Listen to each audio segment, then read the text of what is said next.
로마서 11장 25절부터 마지막 36절에 있는 말씀까지 보겠습니다. 25절부터 36절.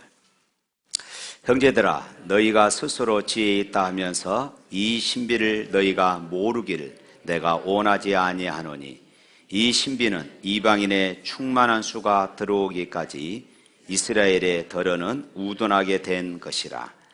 그리하여 온 이스라엘이 구원을 받으리라 기록된 바, 구원자가 시온에서 오사 야곱에게서 경건하지 않는 것을 돌이키겠고, 내가 그들의 죄를 없이 할 때에 그들에게 이루어질 내 언약이 이것이라 함과 같으니라. 복음으로 하면 그들이 너희로 말미암아 온수된 자요, 택하심으로 하면 조상들로 말미암아 사랑을 입은 자라. 하나님의 은사와 부르심에는 후회함이 없느니라. 너희가 전에는 하나님께 순종하지 아니하더니 이스라엘이 순종하지 아니하므로 이제 국류를 입었는지라. 이와 같이 이 사람들이 순종하지 아니하니 이는 너희에게 베푸시는 국률로 이제 그들도 국류를 얻게 하려 하심이라. 하나님이 모든 사람을 순종하지 아니한 가운데에 가두어 두심은 모든 사람에게 국류를 베풀려 하심이로다. 깊도다 하나님의 지혜와 지식의 풍성함이여 그의 판단은 헤아리지 못할 것이며 그의 길은 찾지 못할 것이로다. 누가 주의 마음을 알았느냐? 누가 그의 모사가 되었느냐? 누가 주께 먼저 드려서 갚으심을 받겠느냐? 이는 만물이 주에게서 나오고 주로 말미암고 주에게로 돌아갑니다. 그에게 영광이 세세 있을지어다. 아멘. 긴 명절 연휴가 시작이 되었습니다. 설문조사에 명절에 자녀들이 듣기 싫은 소리가 있다고 그럽니다. 시골에 가면은 할머니, 할아버지들이 이런 질문들을 많이 한다고 그래요. 너 결혼 언제 할래?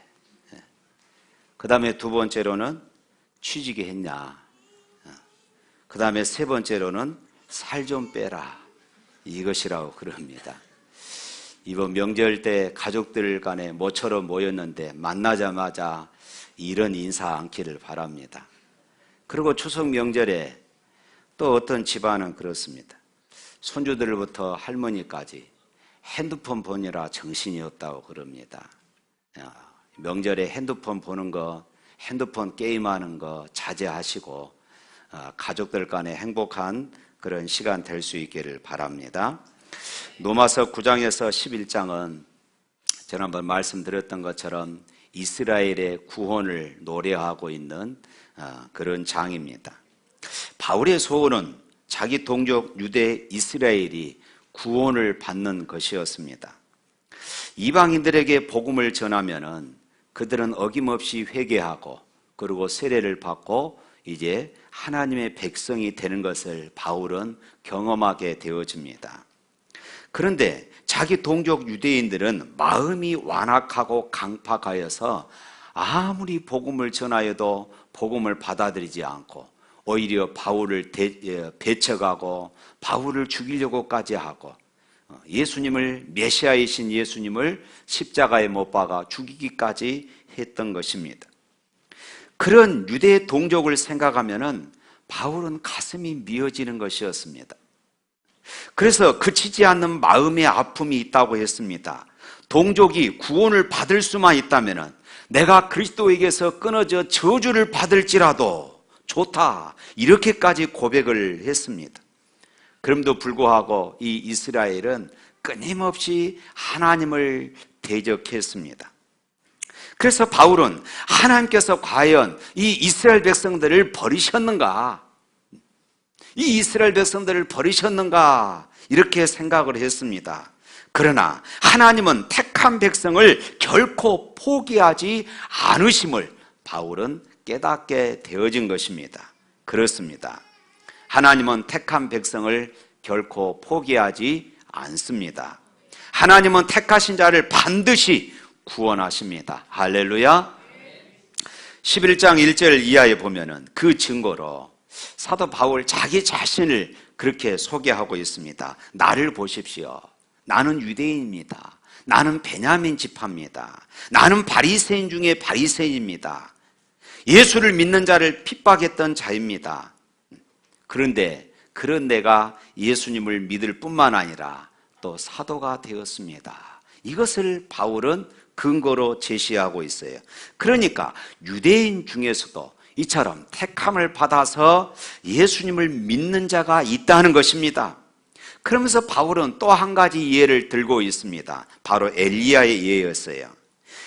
이 엘리야는 열왕기상 19장에 나와 있는 이야기인데, 엘리야가 하루는 지쳐서 하나님께 이렇게 기도합니다. 주님, 그들은 주님의 예언자들을 죽이고 주님의 제단들을 헐어버렸습니다. 이제 남은 자는 나 혼자밖에 없습니다. 그들은 이제 내 목숨까지 찾고 있습니다.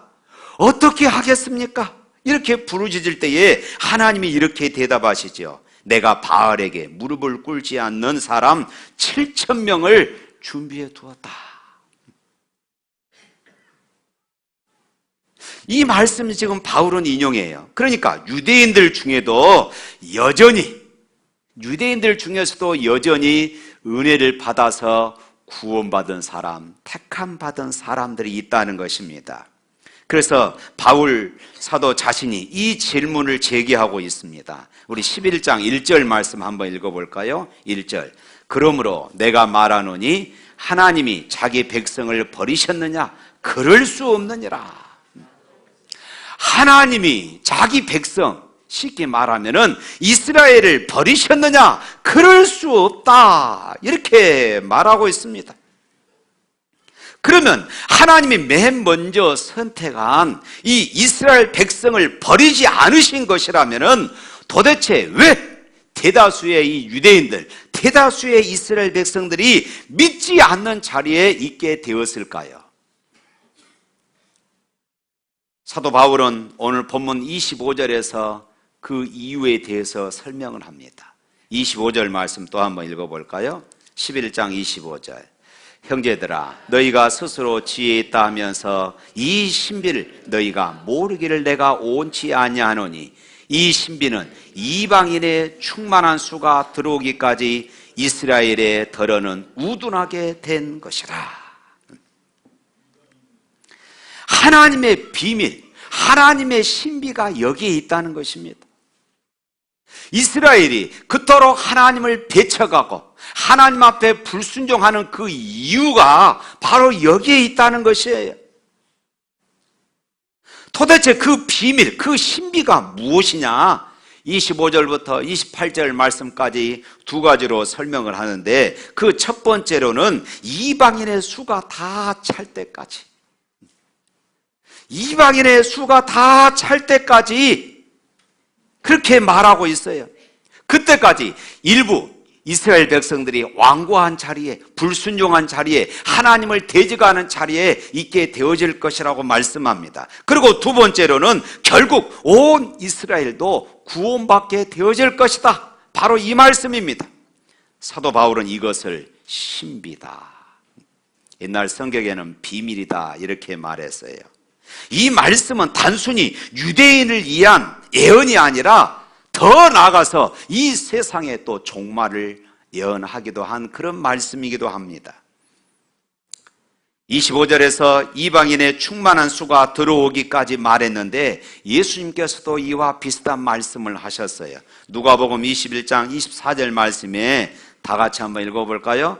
그들이 칼날의 죽임을 당하며 모든 이방에 사로잡혀 가겠고 예루살렘은 이방인의 때가 차기까지 이방인들에게 밟히리라. 이방인의 때가 차기까지 예루살렘은 이방인들에게 밟히리라. 이 말씀은 주후 70년경에 로마의 디도 장군에 의하여서 문자적으로 이루어졌습니다. 이때부터 이방인의 때가 시작이 되어진 것입니다.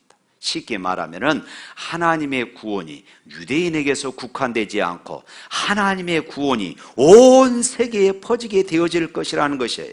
그래서 이 복음은 예루살렘을 떠나서 안디옥으로, 그리고 노마로, 유럽으로, 영국으로, 미국으로, 그리고 한국에까지 오게 되었고, 이제 전 세계로 하나님의 복음이 퍼지게 되었던 것입니다.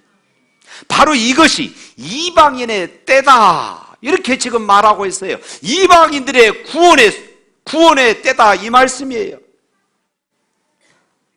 이 사실을 바울이 로마서 11장 12절에서 이렇게 증언하고 있어요. 한번 또 읽어봅니다. 12절 말씀. 그들의 넘어짐이 세상의 풍성함이 되며 그들의 실패가 이방인의 풍성함이 되거든 하물며 그들의 충만함이리요. 여기서 그들의 넘어짐은 유대인들입니다. 이스라엘 백성들이 넘어짐은 세상의 풍성함이 되었다. 이스라엘 백성들이 하나님을 거절함으로 말미암아 이방인들이 하나님 앞에 돌아오게 되었다, 이 말씀이에요. 그들의 실패가 이방인의 풍성함이 되었다, 이렇게 지금 말씀하고 있어요. 바울은 이 진리를 또 17절 이하에서 소위 돌 감람나무와 참 감람나무 비유로 또 이야기를 하고 있습니다. 다시 말해서 돌 감람나무 같은 이방인들이 예수님을 믿고 하나님의 백성으로 접붙임을 받았다, 그 말씀이에요. 하나님의 백성으로 하나가 되었다, 이 말씀입니다. 여기서 이 참 감람나무는 이스라엘을 말하고 돌 감람나무는 이방인들을 말합니다. 그런데 이스라엘의 이 참 감람나무 가지가 찍혀서 떨어져 나가고 그곳에 돌 감람나무가 접붙임 되었다, 지금 이렇게 표현을 하고 있는 것입니다. 바로 이 사실이 신비다, 이 사실이 바울이 깨달은 비밀이었던 것입니다. 그런데 이 일이 예수님의 재림과 밀접하게 연결이 되어진 것이에요. 마태복음 24장 14절에 보면은 모든 민족에게 복음이 증거된 이후에 이 세상의 종말이 오리라, 이렇게 말씀하고 있지요. 이것이 바로 이방인의 때가 찬다, 그런 의미입니다. 이방인의 때가 찼고 이스라엘의 회복이 되어지면은 그때 이 세상에 종말이 온다는 것입니다.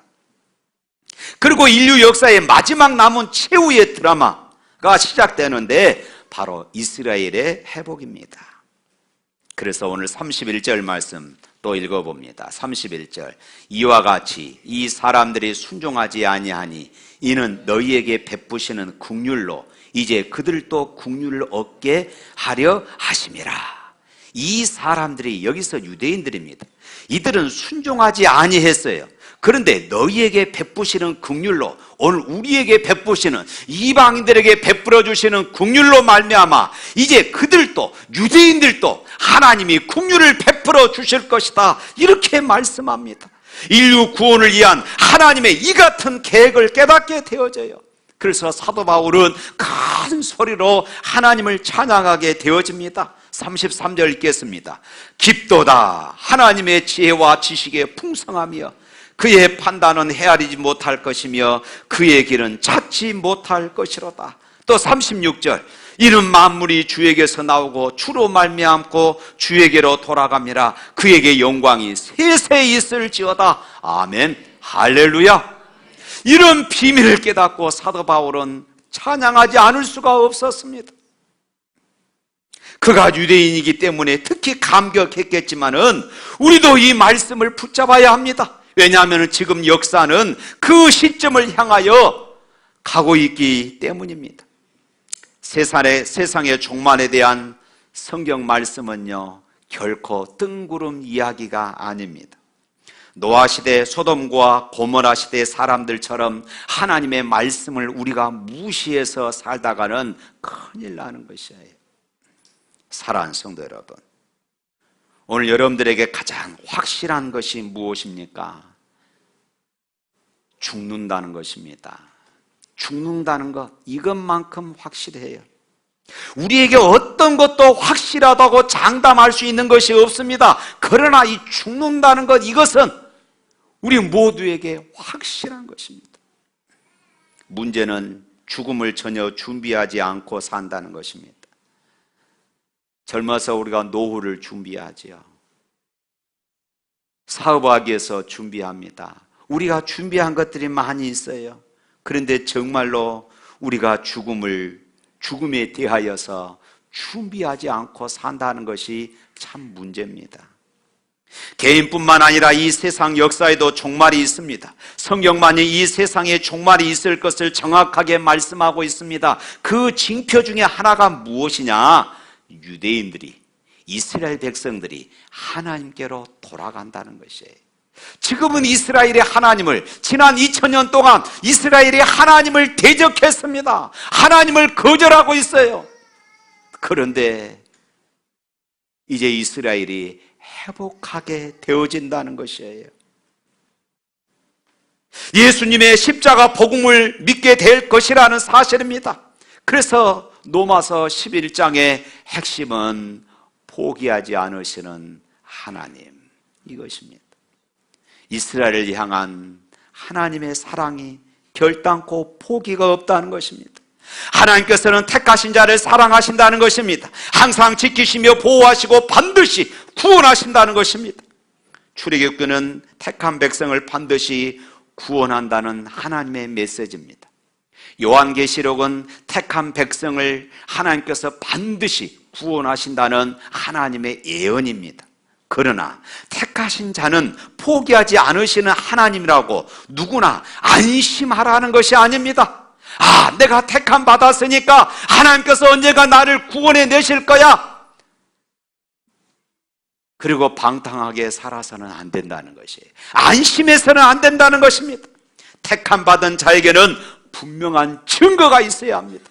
내가 택함 받았다면, 내가 하나님의 백성이라면 반드시 증거가 있어야 하는데 그 증거가 무엇이냐?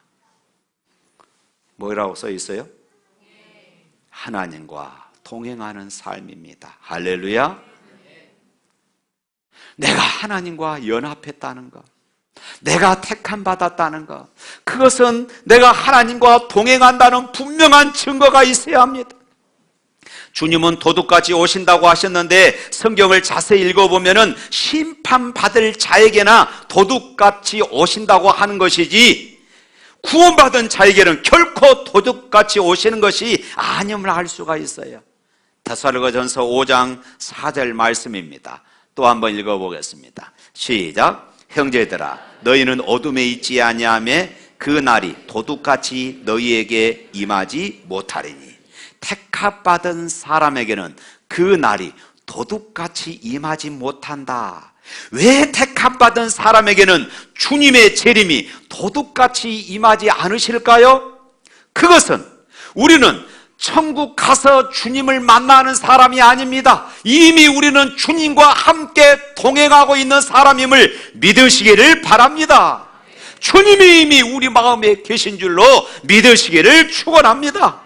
그러므로 주님과 늘 동행하는데 주님의 재림에 대하여 두려워할 이유가 없습니다.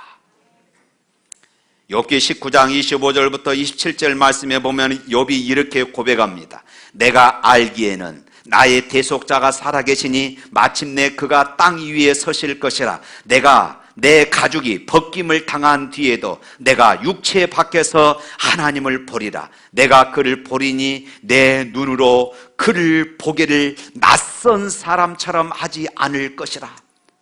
내가 주님을 천국에서 뵈는데 낯선 사람처럼 하지 않는다. 왜냐하면 이미 주님과 동행하는 삶을 살고 있기 때문입니다. 할렐루야. 니코스 카잔치키스가 쓴 성자 프란체스코라는 책이 있습니다. 여기에 이런 이야기가 있어요. 옛날에 평생 완전함에 도달하고자 하는 애쓴 그런 수도자가 있었습니다. 그는 자기가 가진 모든 것을 가난한 사람들에게 나누어주고 사막에 들어가 밤낮 없이 신에게 기도했습니다. 그러다가 마침내 죽을 날이 다가와서 이제 천국의 문을 두드렸습니다. 그 안에서 목소리가 들렸습니다. 거기 누구시오? 수도자가 대답합니다. 접니다. 그러자 그 목소리가 대답합니다. 여기는 둘이 있을 자리가 없어요. 돌아가세요. 수도자는 다시 세상에 돌아와서 열심히 수도 생활을 했습니다. 그러다가 다시 운명의 시간이 와서 하늘로 올라가 천국의 문을 두드렸습니다. 거기 누구시오? 옛날 그 목소리였습니다. 접니다. 그러자 목소리가 다시 대답합니다. 여기는 둘이 있을 자리가 없어요. 돌아가세요. 수도자는 다시 세상에 떨어져서 전보다 더 치열하게 경건하게 살고자 애썼습니다. 그러자 100살 노인이 되어서 죽은 그는 다시금 천국의 문을 두드렸습니다. 동일한 목소리가 들려옵니다. 누구시오? 그때 수도자는 황급히 대답합니다. 당신입니다. 주님, 당신이에요. 그러자 즉시 문이 열렸습니다.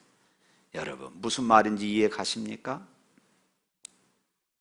우리가 종말이 가까웠다는 말을 들을수록 주님과 동행하는 그런 흔적들, 주님과 동행하는 그런 삶이 우리에게 나타나야 한다는 것입니다. 예수님과 연합하며 예수님과 동행하는 사람, 하나님의 택함받은 사람들은 반드시 증거가 있습니다. 그것이 무엇일까요? 사랑입니다. 요한복음 13장 35절에 너희가 서로 사랑하면 이로써 모든 사람이 너희가 내 제자인 줄 알려라. 로마서 11장의 메시지는 포기하지 않으시는 하나님이신데 사실 그 이면에는 하나님의 사랑입니다. 왜 하나님이 포기하지 않으실까요? 사랑 때문입니다. 이 사랑 때문에 어떻게 해서든지 이방인들을 구원하시고, 이 사랑 때문에 하나님을 대적하고 배척했던 이스라엘 백성들을, 유대인들을 포기하지 않으시며 구원하시려는 하나님의 사랑이 이 11장에 나타나 있어요. 그래서 19절 이하에 이렇게 말합니다. 오늘 19절 말씀 또 한번 읽어봅니다. 19절 말씀 시작. 그러면 내 말이 가지들이 꺾인 것은 나로 젖붙임을 받게 하려 함이라 하리니 옳도다. 그들은 믿지 아니함으로 꺾이고 너는 믿음으로 섰느니라. 높은 마음을 품지 말고 도리어 두려워하라. 이 말은 무슨 말입니까? 아까 감람나무 가지가 꺾였다고 했습니다. 유대인들이 떨어져 나갔어요. 우리가 그곳에 젖붙임을 받았습니다. 이제 우리가 믿음으로 섰다고 말하고 있어요. 그렇다고 높은 마음을 품지 말고 도리어 두려워해라. 교만하지 말아라. 하나님의 백성이라고 교만하지 말아라. 이 말씀입니다. 이방인 신자들은 유대인 신자들에게 구원 역사의 주인공이던 당신들은 이제는 꺾여 버렸고 이제 젖붙임 받은 우리가 주인공이 되었다. 이런 자랑을 해서는 안 된다는 것입니다. 결코 교만하지 말라는 말씀이에요. 구원의 뿌리는 유대인에게서 비롯된 것이며 이방인들은 온 가지가 아니고 젖붙임을 받은 가지임을 명심하라는 것입니다. 그래서 21절 말씀에 이렇게 말씀합니다. 또 21절 말씀 읽어봅니다. 하나님이 온 가지들도 아끼지 아니하였은즉 너도 아끼지 아니하시리라. 너도 아끼지 아니하시리라. 그러면서 사도 바울이 아주 무서운 말씀을 22절에 이렇게 말하고 있어요. 22절 말씀 또 읽어봅니다. 그러므로 하나님의 인자하심과 준엄하심을 보라. 넘어지는 자들에게는 준엄하심이 있으니 너희가 만일 하나님의 인자하심에 머물러 있으면 그 인자가 너희에게 있으리라. 그렇지 않으면은 너도 찍히는 바 되리라. 너도 찍히는 바 되리라. 그렇습니다. 하나님은 인자하신 하나님이십니다. 그러나 동시에 하나님은 또한 준엄하신 하나님이십니다. 믿고 하나님의 백성이 된 사람들에게 또한 내가 구원받은 것이 전적으로 하나님의 은혜임을 깨닫고 하나님 말씀을 붙잡고 겸손하게 살아가는 사람들에게는 하나님은 끊임없는 인자함을 베풀어 주시지만 교만하고 하나님 말씀에 불순종하는 사람들에게는 하나님은 벌하신다. 이렇게 말씀하고 있어요. 사랑하는 성도 여러분, 오늘 설교를 준비하면서 저는 나는 진정 주님을 맞이할 준비가 되어 있는가 생각해 보았습니다. 진정 준비된 주님의 신부는 지금부터 주 예수님과 항상 동행하는 그런 삶을 사는 사람입니다. 그 열매는 사랑으로 소문나는 것입니다. 이것이 종말을 준비하는 사람들의 모습인 것이에요. 사랑하는 성도 여러분, 언젠가 주님이 재림하실 때, 우리가 또 주님 앞에 섰을 때에 혹시 후회될 일을 하고 살지는 않습니까? 모든 사람과 합평한 관계를 갖지 못하면 주님을 뵙지 못할 것이라 말씀했습니다. 히브리서 14장, 12장, 14절 말씀입니다. 모든 사람과 더불어 화평함과 거룩함을 따르라. 이것이 없이는 아무도 뭐 한다고요? 주를 보지 못하리라. 아무도 주를 보지 못합니다. 유대인, 이방인 문제가 오늘 우리 가정, 우리 교회 안에 있을 수가 있습니다. 주의 오실 때가 가까운 줄 안다면 정말 다른 사람들을 판단하고 정죄하는 이런 일들을 우리는 조심해야 할 줄로 믿습니다. 마태복음 5장 22절 말씀에 이렇게 말합니다. 다 같이 읽어봅니다. 나는 너희에게 이르노니 형제에게 노하는 자마다 심판을 받게 되고 형제를 대하여 나가라 하는 자는 공회에 잡혀가게 되고 미련한 놈이라 하는 자는 지옥불에 들어가게 되리라. 어떤 사람은 이렇게 말합니다. 목사님, 저는 절대로 용서할 수 없어요. 제가 묻고 싶습니다. 오늘 주님이 재림하신다고 해도 용서하지 못하겠습니까? 여러분, 정말로 용서가 안 되거든 오늘 주님이 재림하신다고 해도 내가 용서가 안 되겠는가 한번 질문해 보시기를 바랍니다. 이번 주간이 추석 명절입니다. 가족들 간에 혹시 상한 감정을 가지신 분 계십니까? 용서하십시오. 그리고 축복하시기를 바랍니다. 이러한 삶이 구원받는 자의 삶이고 주님의 재림을 고대하는 자의 삶인 것입니다. 언젠가 제 서재에 두 성도가 찾아왔습니다. 서로 다투었는데 묻지 않고 화해하겠다는 것입니다. 용서하겠다는 것입니다. 두 분이 손을 잡고 제가 잘못했습니다. 용서해 주세요. 아닙니다. 제가 무례했습니다. 용서하십시오. 그러면서 눈물을 흘리고 서로 포옹했습니다. 저도 그 두 분을 위해서 기도하면서 눈물이 나더라고요. 빌보서 4장 5절에 이렇게 말합니다. 다 같이 읽어봅니다. 너희 관용을 모든 사람에게 알게 하라. 주께서 가까우시리라. 사랑하는 성도 여러분, 서로 사랑하라. 내 이웃을 내 몸과 같이 사랑하라. 이 말씀 하나 제대로 지키고 산다면 벌써 세상을 구원했을 것입니다. 그러므로 서로 사랑하라 이 계명 하나만 끝까지 지키며 삽시다. 그러면 하나님은 결단코 우리를 포기하지 않으십니다. 사랑하는 성도 여러분, 한 남자가 이별을 선언합니다. 사랑이 식어버렸다는 말과 함께 이별을 이야기합니다. 한 여자는 행복으로 가득했던 추억들을 포기합니다. 그리고 훨씬 더 멋진 남자를 만나겠다고 그렇게 이야기를 합니다. 사장이 해고를 통보합니다. 그러면서 말합니다. 회사 안에 당신이 설 마땅한 위치와 자리가 없다고 말합니다. 선생님은 낙제를 주기도 합니다. 나름대로 애쓰던 학생들의 노력이 기대 이하였다고 단호하게 평가를 합니다. 때로는 못난 부모들은 배 아파 낳은 아이를 포기하기도 합니다. 옳지 않은 아이였다고 말합니다. 아이를 기를 수 있는 경제력이 없어서라고 말합니다. 심지어 더 좋은 부모를 만날 수 있을 거라는 망상에 빠지기도 합니다. 그렇게 사람들은 포기하고 버리는 데 익숙해집니다.